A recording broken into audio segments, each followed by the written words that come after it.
Random writing number 3. Traveling back almost a year and some change.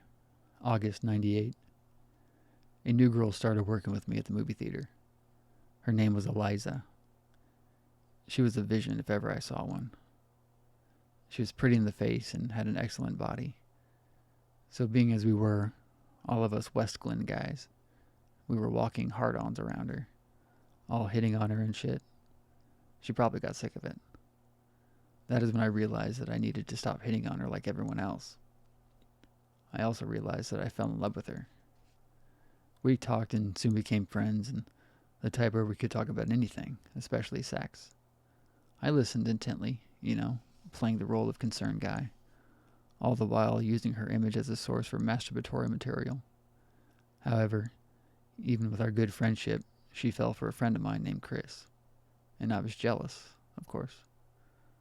But actually it was his turn because he liked Mandy a lot, and I got her, and I got Karen before that. Knowing what my limits were, I backed off and watched them get together, meaning they would stay in the parking lot until about 2 a.m., eating muff and giving head, Me, still jealous. Eliza was not a very conservative girl, yet she was a virgin, but not a picky one.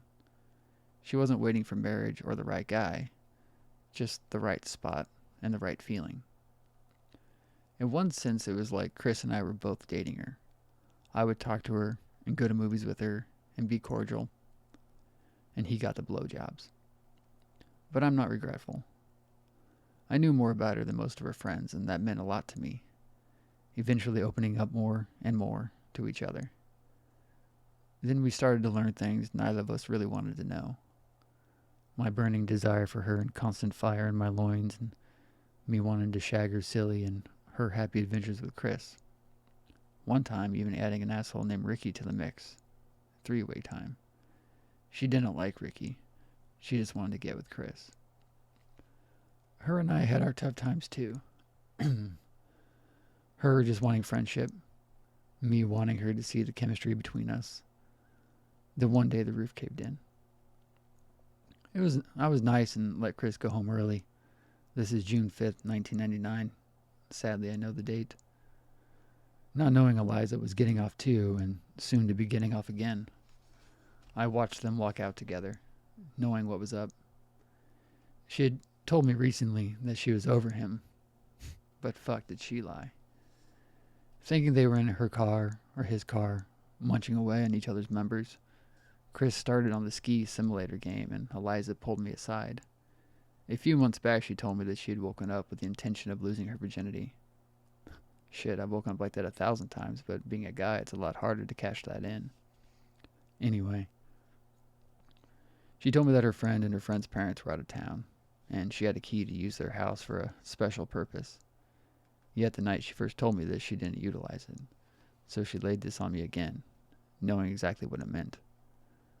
Not only does she have the fucking nerve to come and tell me she's gonna fuck Chris, not just fuck him, but give her virginity to him. She asked me for a fucking condom.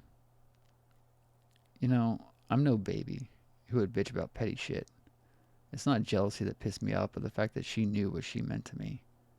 And it's as if she didn't care about my feelings. Her friend, a person whom trusts her. A friend, a person who loves her. Her friend. Things were different from then on. We were never the same. But not even a month later, we fucked for 3 hours.